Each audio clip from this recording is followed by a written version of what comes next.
energy. Okay, well, so first, my take on mind first is that it's a huge study to understand the mind, and I think that's why there's so many different systems with so many different ways of talking about it, because we're given this gift. We're given this gift of the mind with the human body, and that mind can take us to God, to the divine, to the light, or it can take us all the way into pain and misery. And it's this sort of pendulum nature of the mind that makes it such a trouble. If it's subject to the outside environments, then we're constantly reacting and we don't have any peace. And when it's subject to the inner environments and it's in sort of a servant mode, then we have a chance at living a very gracious and graceful life. So I know I was looking at the blog, and someone kind of created a table of all the different. Who was this? Who did this? I did. We're finishing. Okay, you created a table of kind of the different terms and what they. I was just simply a mental exercise trying to map it all back. Yeah. So because you see, I'm sorry, I'm late. I was pouring out some ice cream for myself. You had a desire. Yes, and I had to obviously pay attention to it. But nonetheless, simply what I did in that blog was a couple of things. One, I tried to recapture as best as I could the conversation that we as a group had. And two, I was interested because there are terms that are overlapping, and then there are some additional terms in Gurbani that at least I could discern. So I was just curious, as to how these mapped out, and I just stuck them in a bit of a matrix for you to see, and that might be, helpful to some of you. It may not, but I was just playing around, mental exercise. Go ahead. Okay. So, for myself, I study a lot of different traditions around the mind, and Ken Wilber's A Brief History of Everything is, I think, one of the most profound books ever written, where he looked at all kinds of psychological systems and spiritual systems and anthropology and mapped out what was sort of a series of steps through which the mind develops that kind of has resonance across many different traditions and backgrounds and disciplines. So, in terms of the way the Guru talks about the mind, again, I'm still just a beginning student, but my sense is that all of Gurbani, all of the Shabad is specifically to get the mind to stop relating to its own limited concept of life, and instead to start to relate to a more infinite view. And it's when the mind can be elevated out of its small view into a more infinite view that we can see the Nam, or the light inside of ourselves, and find peace. And then how all these words work in that, is important. And I sent out something that's from the Kundalini Yoga meditation training that we do about the mind and how some things are defined that may or may not be useful for this conversation. But, so I think I'm just going to leave it there. That's going to be for whatever it's worth, that's my framing, and then that's the framing I have to offer, and then I'm grateful to hear more conversation about it. Okay. Harvinder, are you moderating? No, I just sent you the participant list. So do you want to continue to moderate? No, I think you should take over. Waji Khalsa, Waji Fateji, again, apologies for being late. Harvinder has sent me a list of people that I can see, some of you, and I heard Ekonkarji provide, as she said, the frame to this discussion. So the idea is, I think we were all tripping over ourselves in terms of identifying, what these concepts meant. I mean, there was Munn, there was Buddh, there was Chit, then there is Mat in Gurbani. So that was one reason we wanted to have a more detailed discussion of this. And obviously, we know that we are not going to settle things, but hopefully we'll move, forward a little bit. So with that said, we just heard Ekunkarji. Let me, we've got quite a few people here, so we have to be mindful of the fact that I'll be going through a larger group of attendees. Let me go to Eileen. I see her picture here. Eileen, do you want to sort of frame your reference like Ekonkarji has? I can frame it in the sense that two things. Number one, I don't have, obviously, right, I have a Western background, and I don't have a grounding in the concepts that are kind of culturally familiar from the Vedic tradition. Things, that these relationships between the terms like Paramatma and Atma and things like this that I think are kind of like common vernacular. So I try to sort of not get too engrossed in that, because I have to kind of make these mental jumps between sort of original context and then the repurposed context in Gurbani, unless it specifically helps the meaning, experiential meaning. So I really just focus on experiential meaning. I find that is most helpful to me, and it takes me out of sort of like an academic, abstract, analytical state of mind where I just personally don't feel very connected emotionally to the Gurbani when I allow myself to kind of treat it like a that kind of an exercise. So it's experiential for me, and it's not very much grounded in those kinds of concepts and terms, just because they don't have that familiar baseline. Okay, I think what you just said is very significant, simply because a lot of us carry the baggage of the old tradition. You referred to Vedic concepts, and I would say just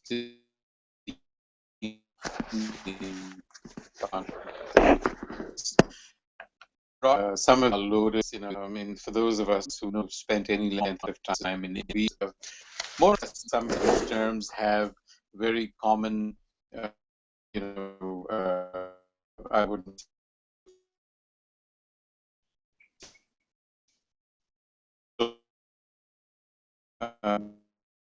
because the colloquial meanings that we have given the concepts have, in fact, sometimes blocked our real understanding of what they actually mean. At least that's my feeling. So I think the fact, and the other point that you make is extremely important and significant, which I want the other panelists to bear in mind when they talk, and it's the fact that yours is an experiential approach. And I had raised that question in case you read the blog, because to me, after you've gone through all of these different concepts and understood them at some level, what difference does it make? I mean, I almost said, what has that got to do with the price of eggs? I mean, because your experience is a very unified one. You don't know when your chit is working or when your or your buddhi is working. It seems to you on the outside to be all one experience. I mean, you're feeling things as one. So I think that is equally important. So thank you for raising those 2 points. And I think that the ones amongst us who speak Punjabi or are familiar with Punjabi need to be mindful that we might bring very sort of everyday, worldly usage to these terms. So thank you, Eileen. Let me see now. I'm just going to go through my Paramjit Singh Virji. I see you in your red turban. That might not be the one you're wearing, but to see, would you like to please push the process forward?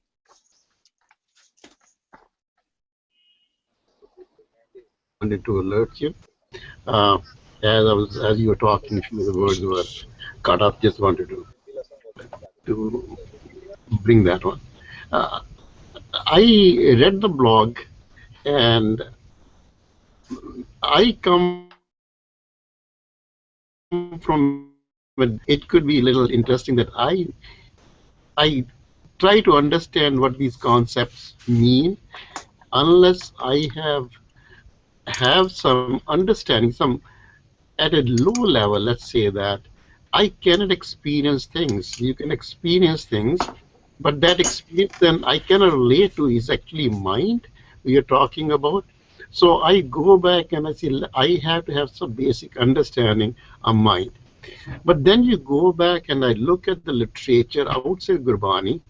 Mind, brain, consciousness is one of the outstanding, very puzzling problem out there, and it has not been solved for thousands of years. So if we go out of our Gurbani and try to seek out meaning, I think we will be lost, as many other people have been looking to understand these concepts. So my focus is to look at the Gurbani and try to proceed in a sequential manner, as I see the blog by Gurjeet Singh Ji, and he gave Gurbani references, and try to understand within the purview of Gurbani, what do we understand by mind. So when it comes to mind, another point which I want to make here is, as I was reading the blog, that is mind is basically I. I is a misnomer from mind. Is it how we are using it? Because when I read the blog, everybody's saying, I feel, I feel, I feel, and I question, what do you mean? Is it you're talking about your mind is feeling, or you are feeling I? What is I? And Inkukarji used the word that our internal, we look at internally rather than externally. When we talk the internally, what internal to what? Is it of a physical structure we are talking barrier between the external environment and the internal environment? So what does it mean? So for me, some questions are out. They're still outstanding, but I just want to say that I might be a misnomer for mind, and mind is basically I. When I talk or relate to anybody, it's my mind. Other question which came up in my mind, which I put in the blog, was we have been using the word mind, man, jyot, atma, soul, all as synonymous to each other. Then the question comes that even at the very cellular level of a physical body, we have cells which are alive, which have life, which have jyot. If jyot is mind, does it mean that our mind is in our cells? If that is the case, then I can cure all the cancer by telling my mind, okay, this is there's a problem there, you miss. If mind is the same as jyot. So these are some of the questions which come up in my mind, and I'll pause here, please. Haji, thank you, Vijay. I hope somebody can respond to the questions you've raised. So let me see now, who can I go to next here? Anji Baldev Singh Vijay, would you want to add a word or two? Yeah, whatever, as Vijay was just saying about I and we and all that, what I'm thinking is about the mind. It's not an organ that we can pinpoint that there is something wrong with that organ, or is something. To me, it seems it's a bundle of thoughts, or accumulation of thoughts over a period of time, and talking about those thoughts, then again, where the thoughts are coming from originally. I mean, Janjan Gisman ko mail lagi, kala hua saw, when we talk it, that means that our previous lives have been passed, and through whatever action we have taken, those actions, the result of those actions have been accumulating and getting in that subconscious or some where, so those thoughts are getting accumulated, and now we are being affected by the different impulses, different outside um, things happening around us, and we get affected, and those old thoughts mixed with what we see through the senses, of course, five senses, when we see that, suddenly get erupted. And that's where I'm thinking, why one becomes angry all of a sudden, why becomes so those are part of that process, or that thought somehow or the other. What is all behind with all that?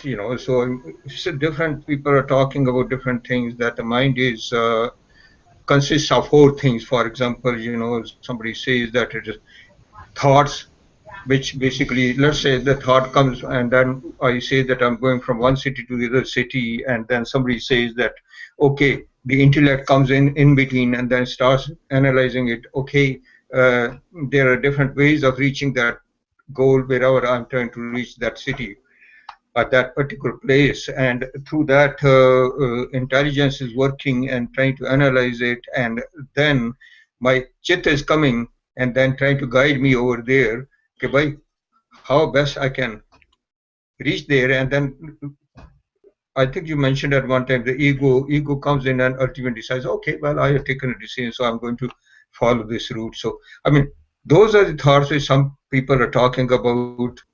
That's the mind. Ultimately,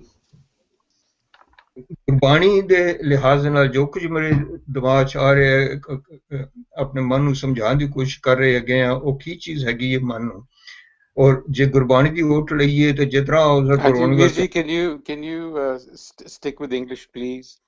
Oh, it's okay. Thanks. The more we focus on Shabad, the more we focus on Guru's words, the more we come to some kind of realization that these outer impetuses, outer impulses are not going to bring us peace of mind. And we should try to understand the Gurbani and try to guide our thought process with the teachings of Gurbani. And once we start doing that, that's going to bring us the peace of mind. But again, coming down to the point that it is not an organ, it is not something, it's an accumulation of thoughts, and for us, and those thoughts need to be adjusted, those thoughts need to be done, based upon those Gurbani's direction, Gurbani's guidance to us. We have to start walking on those paths, and we start walking, then we can possibly get peace of mind. Hanji, thank you, Diviji. So I think this gets interesting. I just was reminded of a story that is attributed to the Buddha, who dismissed philosophical speculation about God as, as being akin to somebody who's been shot with an arrow, a poisonous arrow, and is dying. But because he's a philosopher, he wants to know who shot the arrow, what is the arrow made of, how was it manufactured. And I think that we might be falling into some of that trap, some of it. That doesn't mean we shouldn't have a basic understanding. It seems to me that we ought to, as Baldev Singh Virji has said, really try and understand what the issue is, or what the problem is that we are trying to solve according to the vision of Gurbani. There is obviously a problem that we have to confront. Of that, I think there is there isn't a second opinion. So perhaps we ought to talk about, hey, what really is the problem that we are trying to address and solve here? Because we might fall trapped to a circular logic here if we start to try and figure out, the nature of the mind. I mean, the philosophers have been doing it for thousands of years and are still doing it. So perhaps we ought to be more focused on understanding what the problem is. And then again, I think another valid point that somebody raised, and I forget who it was, what approach are we going to take? I've often asked myself, since I have a lot of, I like to read, like Ekukarji mentioned Ken Wilber, and I've read Ken Wilber. I'm very interested in what he has to say, as I am in a whole lot of other authors. But then I also question myself and say, am I mixing things up here? Should I leave Ken Wilber on the side because he may have another framework? Should I look at Gurbani just with reference to Gurbani? It's self-referential. Anyway, I'm just throwing this out there because I think I'm hearing some of this going on. So with that said, let me see who else is there. Ripudaman Singh ji, are you there, and would you like to add anything? Sure, Vijay. Thank you very much, everyone, for your perspectives. Actually, I had a few things to add. Vijay, you had actually added on the blog a chart, and I was intrigued by that chart. And the reason I was intrigued is that it's interesting that each system has tried to model this antakaran, the internal complex, as you mentioned it. But probably each system captures it a little differently. And since we are focused on words like Munn, Chit, Home or Ankar and all, I just wanted to point out that that actually in a lot of these systems, while we are addressing the same mind, antakaran complex, these meanings are very different. For example, in our discussions, Chit we have been referring to as our mool, right? As the predominant meaning. I'm not saying that everywhere the meaning is identical. At least in the discussion forum that we've had. When I actually go and look up Chit in Gurbani, I find the meaning of Chit very different. It typically is comes with the word Chit laiye, and which is like focusing attention. When I look at Advait and other philosophies and their understanding of Chit in terms of this antakaran, then they are saying Man is the faculty which is going outwards and seeking and engaging with senses, and Buddhi is the intellect. Ankar is the one that's associating that ego ki I exist in the physical form, and Chit they are saying is a memory store. That's what from is where they are coming from. And another Buddhist concept, they're referring to Chit as the refined consciousness, and I think so that may be very close to what in this discussion forum we have been using it as. So I think we have to be very conscious as to the fact that the same words are used in very different formats while still referring to the very same idea of the antakaran, the internal mind complex that we're talking about. And the reason I mention this is that Guruji has been talking to various people. When the Bhagats and our Gurus wrote Bani, they talked to the yogis. So they probably are then in that context might be using terminology of the yogis, and when they're talking to the Brahmins or and so on and so forth, they might be actually therefore borrowing the connotation of from for whom they had written or discussing with whom and modified the meaning accordingly. So I am therefore questioning whether indeed there is one meaning of mind, consistent meaning of mind, Chit, Buddh throughout Bani. It might actually vary according to the audience. So having said that, I wanted to answer Paramjit Vijay's question. He said, what is I? Is this I, Man? And my understanding, again, I'm a student of, a kindergarten student of Gurbani. I've been there's so much of other material in English and Hindi available from other streams of thought that probably I've absorbed that more. So, but I do love the chariot example that I think so comes in one of the Upanishads, which says that the Jeev is is actually the one who is saying that mine, mera, right? And the horses are the senses. The reins on the horses are the mind controlling the senses, and the charioteer is your buddhi, the intellect. And the idea that the Jeev thinks, oh, this all is mine, is actually your home, your ankar, right? So at least in that model of Antakaran, the chariot model, there is a distinction between what the jeev is and how the jeev is relating to the outside world is through this the mind and buddhi and so on and so forth. I don't think so. These are any separate things. These are thus we call it upadhi in Hindi, or these are just labels. I think so. That's how you will put labels put on the same entity.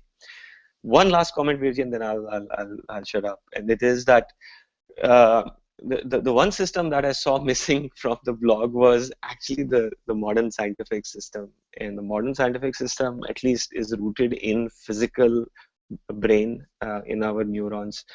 And I just wanted to point out that in that context, if we do root ourselves in a physical body from that perspective, then consciousness appears in the neural complex itself, and what we call mind is then associated with the neural complex.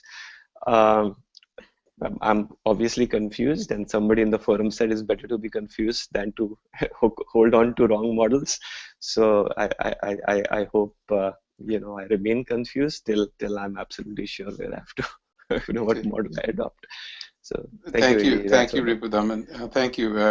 Very insightful thoughts, and that was the reason that I put the matrix together very quickly. That just reflects my understanding. And that could be off. I'm not claiming that that is entirely true, but the reason was exactly what you pointed out, that we are carrying within us overlapping meanings, unconsciously perhaps, of a lot of, like chit, as you said, it's a memory store. Well, in common Punjabi, manu chetni reha, it means I didn't remember. So it is also, so we need to be careful as all, and then you made that point, we have to be very aware. And in order to be aware, I just figured if we could lay it all out. And then the reason for not adding the scientific, the current day sort of issue that scientists and quantum physics particularly is sort of dealing with is, I just didn't want to complicate things any more than they are. Because the Western notion of, the big debate, as we all know, is whether, the brain is the cause of consciousness. And we obviously, the Indian systems are quite the other way around. But nonetheless, there's a lot of work that is being done on the brain and consciousness. But I just chose to leave it all out because it's a completely, it would have just overwhelmed us, I thought. I certainly feel overwhelmed by it. But I'm very interested in it, and I sort of spend a lot of time reading it and getting confused in the process. So don't feel too bad. You've got another one here who's thoroughly confused. So that said, Virji, Gurjeet Singh ji, are you there? Let's complete the first round. ਹਾਂਜੀ ਵੀਰ ਜੀ I was thinking ਕਿ ਆਪਾਂ ਪਹਿਲਾਂ ਸ਼ਾਇਦ ਇਹ ਕਰਾਂਗੇ the 52 ਅੱਖਰੀ, but anyway I'll use the context. Yes, that is what I thought, but I got overruled by Harvinder Singh. That's okay. Okay, I'll just use one reference. He overruled me, he vetoed me. I had a conversation with him, and I'm saying this because he's hearing this. We actually agreed to do 52 Akhri, and he said, no, we are not going to do it, we're going to do the mind. Okay. Is a very important topic, so I'm just following orders. No worries. Let's take one aspect of your chart from within Gurbani. In this pankti, the last one, Kabir ji said, 52 akhar jode aan, sakya na akhar ek pashan. Kabir ji has rejected all simritis, all shastras, all yogis, basically to nil. He says, because you are not relating to the consciousness, your 52 letters means junk to me. It's a very, very tough statement to pass. So, Vijay, sorry. I'm going to be interrupting you a little.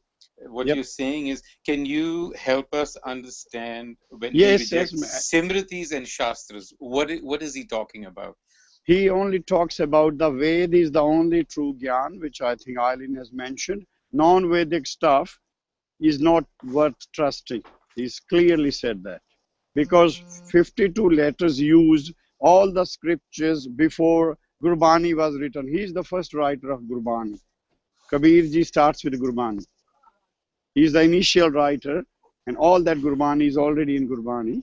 So he has clearly said Bavan Akhar Jode Aan, because this title, this whole game was played by Pandit. Yogis had no granths. So he's only telling them that this is the, because he then says, Pandit hoy su anpar hai. He says, I am Pandit, but what about the Pandit before me? Pandit Logan ko behar. This Pandit is entertaining people, not telling them the truth. So there are two Pandits. I think I send you one of those things, Hamra or Tumra. There is a difference between Hamra Ram and Tumra Ram. Hamra Man and Tumra Man. Hamra is what the Ved says.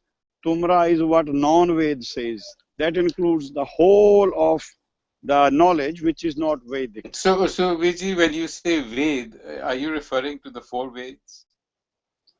There was only one Ved, later divided into four. There is only one Ved. So what exactly are we talking about? This is just for clarity, because, you know, again, the word Ved conjures up a lot of visions. Yeah, it's mentioned in Gaudi Sukhmani, Hari Simran lag Bhagat Pragat Aaye. Hari Simran lag Ved Upaye. When the Bhagats get the Shabad into them, then they tell it verbally and also write it on paper, whatever material is available. So Har Simran lag Bhagat Pragat Aaye, because Gurbani gives the top importance to Bhagats. Hari Simran nal Bhagat, they just got out of the Sagar, and then what they did, they just wrote those, what we did last time, Soile. They wrote all those Soilas for us. And this is what the Ved is. It is a wordly translation of the direct Shabad. Shabad Guru put in, as which Kabirji says, originally when he starts the Bhavan Akhar, he mentions there too, he says, Bhavan Akhar lok trai sab kich ini maahe. This is what he wants to tell. E Akhar khir jayenge, o akharin mein nahe, jahan bolta hai achha rawa. This is what I'm mentioning. But there is a lot of abol in this, which we have to basically dig out ourselves. All right, I'll read you one Shabad, and hopefully that should clarify everything I'm hoping. So it's Mahalla Tija 12 te badik 20th Shabad. Manmukh bole andle tis mein agni ka vas. The people whose brain is totally, whose mind is, whose man is unconscious, they are bole, deaf, andle, and also blind. Towards what? Towards their own consciousness. They are very smart in, generating facts in Maya, writing a lot of stuff, but they are blind towards their self-consciousness. Manmukh bole andule tin mein agni ka vas, because of the ego. The ego associated with them is the problem. Then he says, Bani surti na bujni. This is Ved. Unadi surti is sleeping actually. Manna surti hove man buddh. When you read Gurbani attentively, your surat goes further. But he says, Bani surti na bujni, shabdi na kare pargas. They are still sleeping in consciousness, but they are very much awake in Maya. Then he says, Ona apni andar suddh nahi. See, they are totally unconscious. Gur bachni na kare vishwas. And this is where we all are stuck. We don't trust Gurbani, and he has very clearly said, Gur bachni na kare vishwas, because Gurbani's standard is coming from awakened souls. We are very sleepy souls. There is always a conflict. We think this could never happen. And there are a lot of conflicts been going on. Then he further says, Jnaniya andar gur shabad hai. He particularly mentions Gurbani here. Gur shabad is Gurbani. Nit har liv sada vigas. They are one. It's same as I wrote on my blog, that the father is our chit, the son is the man. They also have certain kaya andar paap pun dome pai. They are brothers. But utthe likha hai, they are father and son. Doesn't make a difference, because one is elder, one is younger.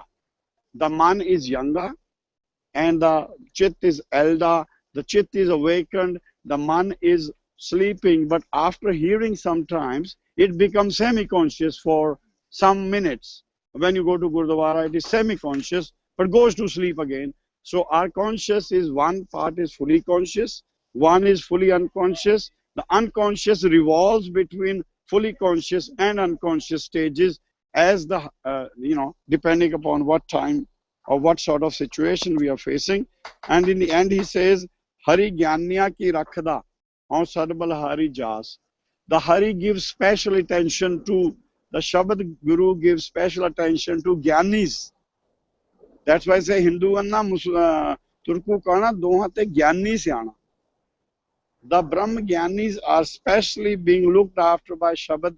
I think you have quoted a lot of time कि किसे पर ज़्यादा कृपा है किसे पर घट है. This is more कृपा.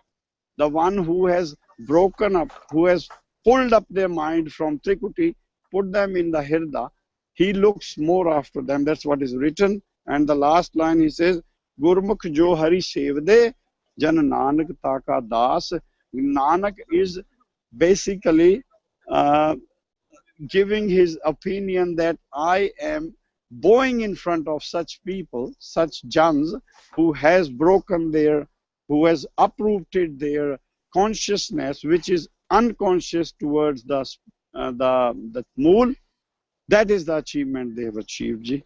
So, Vijay, so thank you. So I think what I am picking up from what you've just said, it is addressing our, I think, one of our questions relating to methodology and approach. Because and I think what I hear you say is that you've basically established the precondition to understand the nature of the man from a Gurmat perspective. There may be other perspectives, but we are dealing with...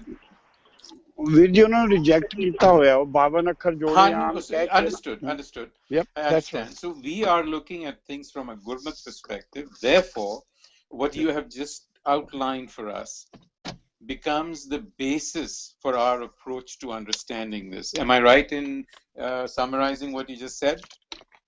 And you're absolutely right. Thank you, Virji. So I think I think what Virji has just said is something for us to really mull over.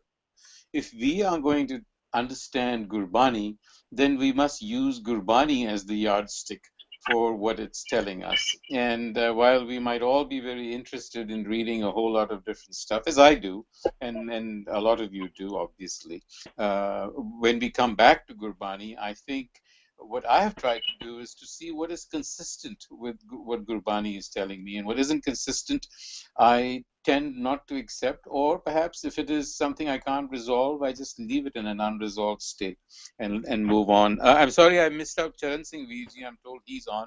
Hanji Virji, your thoughts? Hanji, just to continue on the same discussion, I think all of us are, from my understanding is that we are all trying to research Gurbani, and you have, and Gurjeet Virji and some other members have put it in the right context, that we need to understand Gurbani from Gurbani. What is Munn in Gurbani? We need to understand from Gurbani. It's a complete source. So we can go to other sources, whatever external other sources we are trying to bring to this discussion. In my view, they are all peripheral. Gurbani is a complete source that can give us experiential learning as well as literature, or you call it textual, or you call it studied. I think someone used that word as well. I did. Yeah, I we can study. Word, yeah, so we can study through Gurbani, and we can elevate ourselves to an experiential aspect.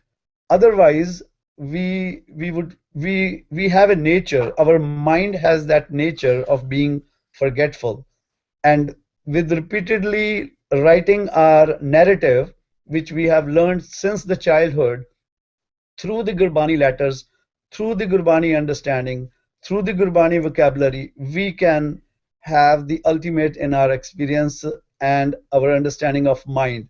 Interestingly, not many of us have gone back to Gurbani to dig out the various references in which the word mind has been used, or its origin has been defined, or its dimensions have been stated, or its nature or its functionalities have been defined.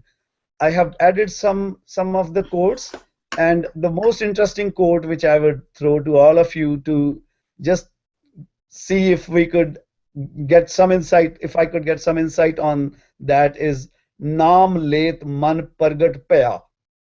So it's not just immediately I need an answer, but I would like you all to share with me your perspective on how does the mind originates from the Gurmat perspective. Gurbani has Guru Sahib and that particular time period in time and space, 240 years of Gurmat laboratory, they have all synthesized everything, whatever references we are trying to capture from outside, whatever examples we are trying to bring from outside. I think most important is once we have a complete source, let's try sticking to that and digging and churning the resource to an extent, and that probably should be the goal as our project goal should be, where we are researching Gurbani more, validating Gurbani with Gurbani more, and those are the things which were in my mind, just to share some of those. Thanks. Hanji, thank you, Vijay. I think you bring up an important point that nobody has actually mentioned. The definition of the Munn from Gurbani itself. However, I think when we were doing Baba Nakri and we came to those Paudis and Mama, that is where this whole discussion began. And so there were some direct references, Aman Sakti, Aman Sio, and then there is also the one from Guru Nanak, Aman Karma, Man Dharma. But I was hoping, like you, that we will actually go back and try and understand what the Munn is from a Gurbani perspective. But nonetheless, I think this discussion, the way we've had it so far, is extremely important because we are establishing one thing quite clearly, I think, and that is that, look, this is your complete source. You need to see how the concept emerges into your mind from this particular source. So having said that, Harvinder Singh ji, last but not least.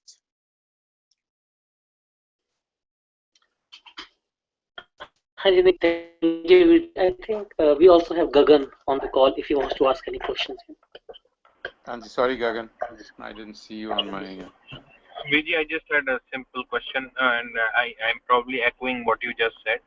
Is that I've been listening to everybody, and it seems like all of us are just stating our boundary conditions. Maybe this is how I analyze, but I have not heard any sort of help in or definition of identifying hai ki man, what is man. And I think probably the next round is going to take us there. I think once we figure it out for ourselves, we've done it. But let's get there. So my question was is like, I hope the next round we'll actually answer the question. Let's spend less time defining how others should explore. Let's spend time on what we've figured out for ourselves and share that with others. Hanji. So is there? So I think have I covered everyone for the first round? Hanji, Vijay. Okay. So to Gagan, Hanji, do you have anything to add? I think, Vijay, I have the same thing that we discussed so far, the methodology, like what we can follow to understand the mind. But if we can delve more, like our basic understanding on what we think the man is, that would be helpful in the second round. Okay. So should I do another round with everyone to see what they are getting from Gurbani? Sure. So Ekunkarji, let me come to you. You've heard the discussion, and we've basically put a frame around our reference. Would you like to sort of take the lead? I'll give it a shot. Okay. I think one of my favorite quotes, but I'm trying to find it because I don't have it exactly at my fingertips, is where the Guru says, "O my mind, recognize that you are the form of the light." Mantu Jyot Sarup hai. Yeah, recognize that you're a form of the light. And so when we talk about the origin of the mind from the perspective of Gurbani, the way I would interpret that line is that, the light, and Guru Amar Das talks about this in the Anand Sahib, that the body is formed and then the light of the divine is placed inside of it. So that the light of the divine is the origin of our existence. And that the body is time and space. It's limited. It has a short experience. The Jyot, it has is Saibang, a Kalamoret, it's beyond everything. And the mind is a manifestation of the light that has to navigate between the form, the time and space, and the formless of the light and the beyond time and space. So it's in between both worlds. And so when what I notice in translating, it's always interesting to me that it seems to me that there's always two kind of voices. There's either the Guru's talking to the mind or the Guru's talking to the divine. So it's like the mind is a separate entity from that light, and it has to be talked to and trained and coached properly. And then the goal is, for it to vibrate, in accordance with the divine. And there's all kinds of things like the mind can get caught by the 5 poisons, and then that creates a certain rung or a certain color or a certain taste of existence, of the human experience. Or the mind can get caught into the Nam and into the Shabad and into the Guru. And if the mind gets caught there, it creates a different taste. So that the thought, that our life is based on thought.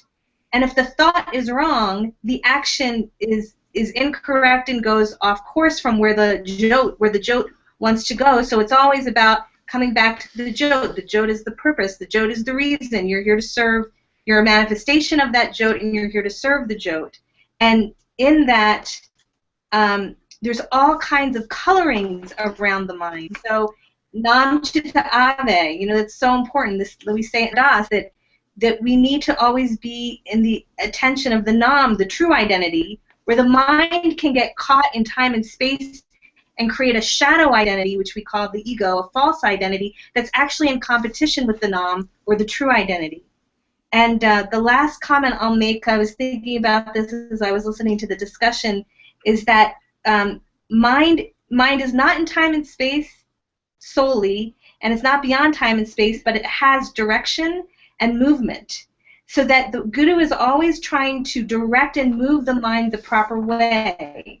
And you've got these terms, Munmukh, Sanmukh, and Gurmukh, where Munmukh is where we're trapped in the games of the mind. And Sanmukh is when the mind is starting to be trained and we're paying attention to the Dharma. And Gurmukh is when we're dyed in the Guru. And so the mind has different colors and different flavors depending on where it's directed. If it's directed to Maya or the poisons, if it's directed to the Shabad. And because it's so changeable, it goes back and forth all the time. And that's why there's that beautiful line from Guru Tegh Bahadur about, doesn't matter what I do, this mind is like a frickin' dog's tail that curls and I can't straighten it out. So because it's fluid between two places, it needs constant attention. So those, from the perspective of Gurbani, those are some thoughts I have about the origin of the mind and how it works and what we do with it. Thank you very much. And I think I would concur with you that the mind appears even in Gurbani. I mean, we did it in Bavan Akhri. Ehman Sakti, Ehman Siyo. That's one indication that the mind appears to be engrossed in worldly things and yet appears to have a tendency, in the other direction. And then there is from Guru Nanak, Ehman Panchtat Te Janma, Ehman Karma, Ehman Dharma. Again, it seems to be doing some karmas. It seems to be. So yes, I think you make an important point. There is, as I call it, a bipolar tendency in the mind. So Eileen, coming to you. Okay, I'll try to keep it brief. I wrote a bit on the blog, and I took the extreme out on a limb tactic of drawing a picture as well. So my attempt to, what I've basically done is I've tried to synthesize my understanding. Okay, so So this is the understanding that I apply when I read Gurbani and when I try to practice, getting closer to the Creator and that connection, right? So my understanding is grounded in experience. I know that I have a physical connection or state of mind, right? I live, I breathe, I do things. Sometimes they're it's unconsciously. I just breathe without thinking about it, and sometimes I do things physically that are, I get up out of this chair without thinking of each motion, right? But there's a connection, mind-body connection, right? This is a physical world connection. Then also, secondly, I have just a pure mind activity, right? So I talk to myself in my mind. I have an inner monologue. And that's what this analytic activity, that's where I can access, gyan and understand Gurbani, right? So there's a processing part of my mind, different than just the pure physical. I could be doing nothing, and I can have brain activity that's speaking to myself, or I could be running a marathon and I could be thinking. So it's independent of my mind-body connection, okay? Then what has become new to me in my practice and study is a third sort of state of mind, right? So the first two states of mind are different than this third state, which is connecting to my soul, or my inner presence of the Creator. And this is something that I would describe differently. So I would describe this as something that's spiritual and produced faith, at least for me. And it's not something that's easily explainable unless you start to use metaphors, right? Because it's not something that I have proof or evidence to describe. It's more of an intuitive state of mind. And so what I believe is true is that when I connect to this soul, there's something more than just a sort of a self-help exercise of inner activity, right? So I know that number one, I have to calm my physical mind body. I can do that with Simran, or I can do it with deep contemplation. And I know that I have to have gyan from that analytical point, right? And this is how I cultivate that connection to my Atma, or soul, or however you want to describe it. And then I have to also understand that that's not just me. That soul is something that's much larger than me, connected to the Creator, connected to other people, connected to the world, like the drop of water from the ocean, right? That's what that connection means.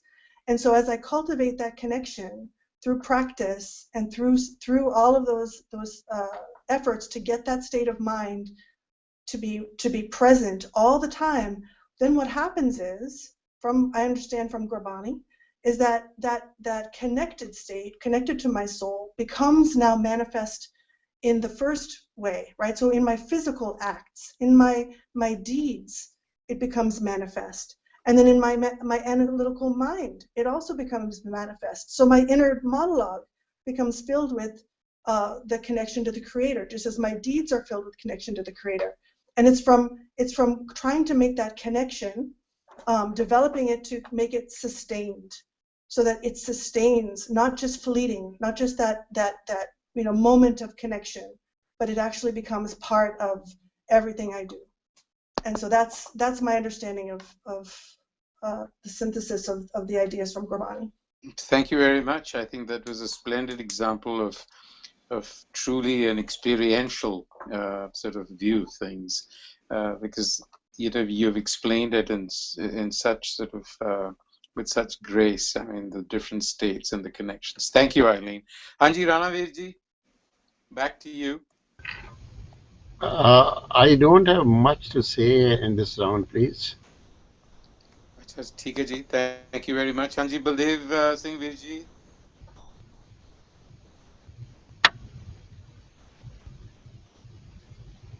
Of all this discussion which we are going through, and you had answered the question very rightly quite some time ago, that we're trying to understand Gurbani as much as possible so that it can bring us closer to the Guru.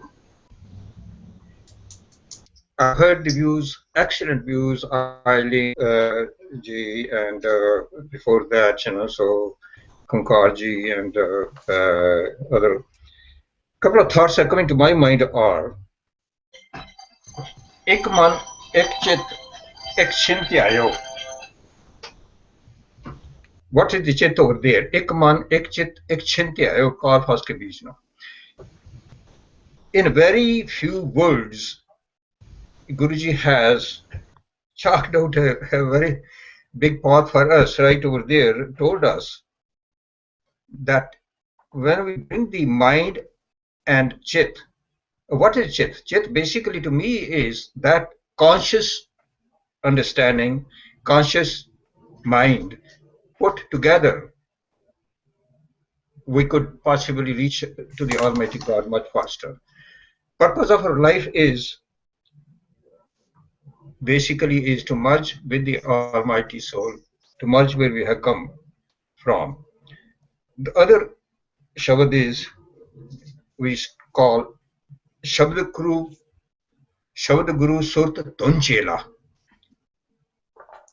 When we focus our chit on the Shabad Guru, the real meaning of that Shabad we come with God's grace, hopefully closer to. And that's what Alinji has tried to explain it, that when she starts practicing it, how does it affect her life? How does it, I mean, she absorbs that. And that's what I'm saying. Now, last point is simply reading other points of views from other people. Nothing wrong with that. To me, when I read any other literature or any other writings, they bring me much closer to the Gurbani. They suddenly bring awareness of what Gurbani is saying versus what somebody else is talking about. And I take it from that viewpoint that there's nothing wrong with reading those things, because they are going to re-emphasize what my Gurbani, what my Guru is trying to tell me through Gurbani. These are few humble comments. Thank you, Baldev Singh Viji. And just to clarify, I don't think any one of us is taking the view that reading outside of Gurbani is necessarily a bad thing. I think it's a highly desirable thing. But you're right, it gives you a good contrast. Hanji, Ripudaman Singh Ji? Viji, can I finish? I have to pick up someone then. Hanji, can I introduce? Hanji Guruji, definitely. Acha. Although I will just address two questions quickly. Veer ji ने कह रहा एक मन जो एक चित्त से आयो. It basically though they are either you can say we have two mans, you can say we have two chits, you can say either we have man or chit. This has been clarified by the third guru in his Abhyagat word. In one place he says Abhyagaten आँखें जिनके चित्त में परम. Another way he says Abhyagat en आँखें जिनके मन में परम. So they are the same part, but one is elder, one is younger. We have to address it that way. Secondly, Veerji has asked about Naam Let Man Pragat Paya. This Naam is the Gurbani's Gyan, which said Mantu Jot Sarup hai, Apna Mool Pashan. This is the Naam. From this Naam, I knew that there is a man inside me and there is also its mool. So this is Naam Let, Jinane accept kar liya. And rest is all, Dasam Pasha has used the word Mahadeen. He hasn't used the word Muhammad, he used the word Mahadeen. In this world, one is a Mahadeen over other, but he's not complete. Like A can have more knowledge than B can have more knowledge than C can have more knowledge than D, but they're not complete. They're Mahadeens of each other, and that's how we need to learn from each other. But the true Gyan comes from Gurbani, but this is still a riddle. A Bujarat, until we just go through the Bujarat in the right sense, we could really even go against it if we don't understand properly. Thank you, Veerji. Thank you, Veerji. Hanji, Ripudaman Singh Ji? Hanji Veerji. Any last thoughts? The first is that I thanks to Eileen, I think so she really echoed what I also feel, and in much better words than I could ever have. I do have a couple of questions here. One observation again, that man, जिस तरह मन तू ज्योत स्वरूप है अपना मूल पहचान, right? And then it says Harji तेरे नाल है. This is in the very next line, right? Gurmati Rangmaan. So the question here is that ज्योत स्वरूप and Hari. Is there a difference between two? So basically, I want to understand what Jyot is. That is the question, and that will make it clear, what Man is there for. And then the Kabirji's reference that you were given, that M and Sakti, M and CO. So that is also very interesting, which is a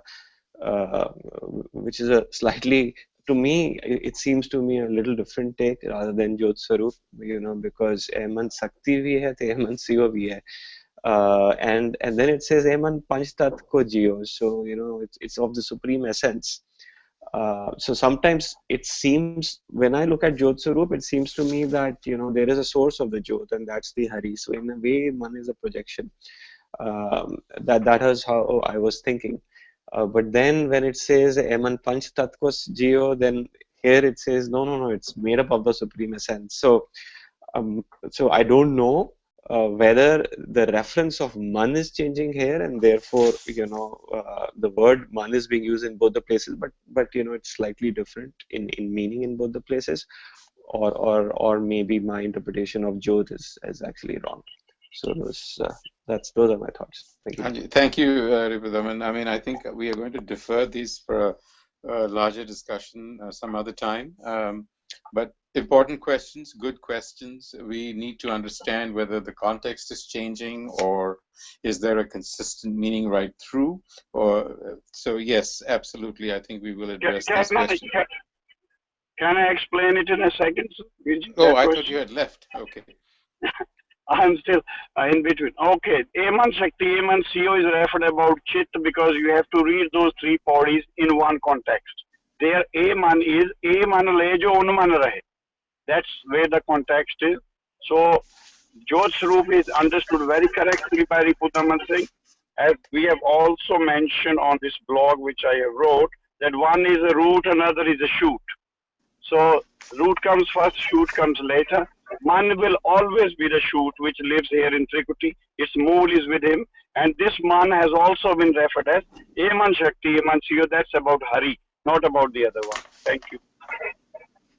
Hanji, we are running out of time. Charan Singh Veerji, last thoughts? I think Charanveer and Gagan got disconnected. Okay, all right. Well, in that case, I think we are about 7 minutes over time. I want to thank everyone for a wonderful conversation. I'm hoping that we leave today with a better understanding of Man, also of the fact that our approach is primarily Gurbani and as the primary source. Said Fateh Parwan Karni ji, Waheguru ji ka Khalsa, Waheguru ji ki Fateh. Waheguru ji ki Fateh.